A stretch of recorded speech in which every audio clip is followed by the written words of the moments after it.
All right, now we've got our risk attitudes. Now, these three might be terms you could be familiar with, and what I will say is we have three types, and this is the norm: is risk averse. This is the normal individual.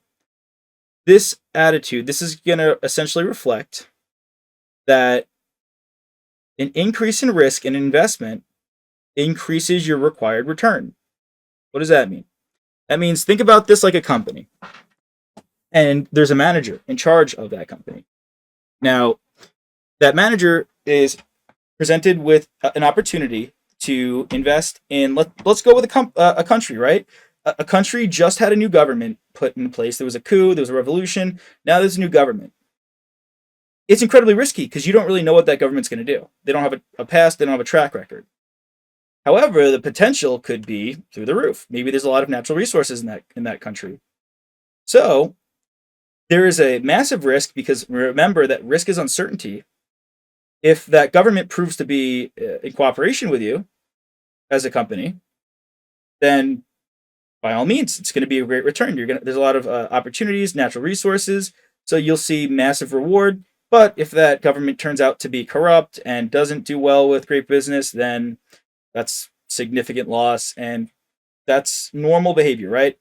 If this is increase in risk, you want a high required return, meaning like if there's a lot of risk in the situation, in order for you to accept that risk, there has to be the possibility of receiving a quite large return.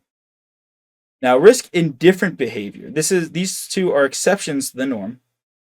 This attitude reflects an increase in risk that results in no change to management's required return. So this is a mentality, this is an attitude where an increase in risk doesn't change what the management needs to make in order to feel, satisfied in the possible return that they will gain from this situation.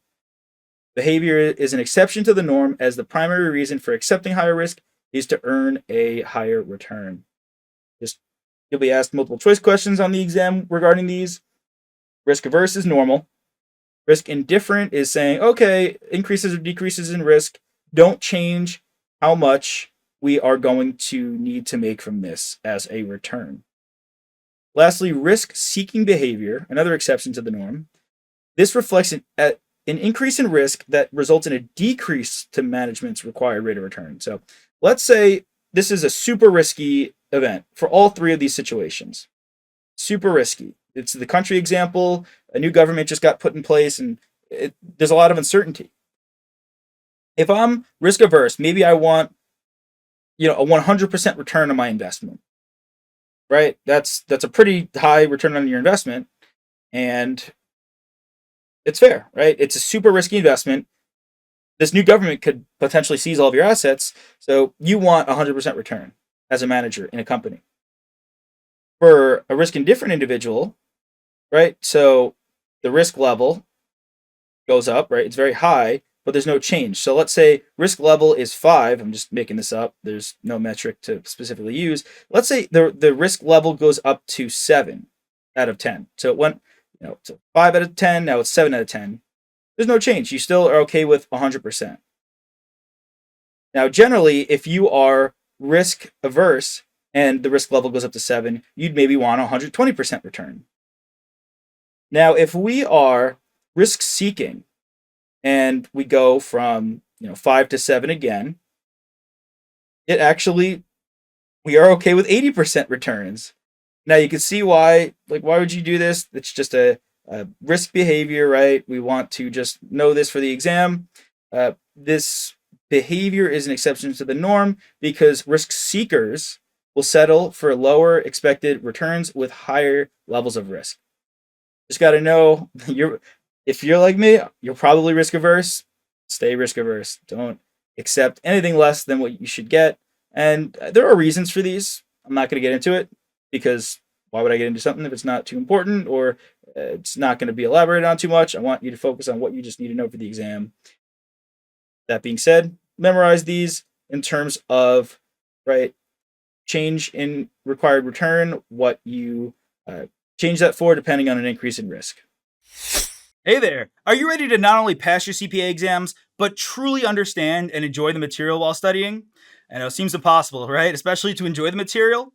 We'll do it together. Tap into the power of CPA.examprep.ai, where we've got personalized quizzes, multiple choice questions, memorization guides, flashcards, simulations, all tailored to your learning. Our adaptive study planning puts you on the fastest path to success and lifts you back up if you fall behind. Avoid wasting your precious time and money attempting an exam with a low chance of passing, because who wants that? We want to get you through this process as quick as possible. Our exam readiness prediction lets you walk in with confidence, knowing that you're prepared for success on exam day. Thankfully, there's no payment method needed to get started, so why don't you come join us? Visit cpa.examprep.ai and let's achieve your exam success together.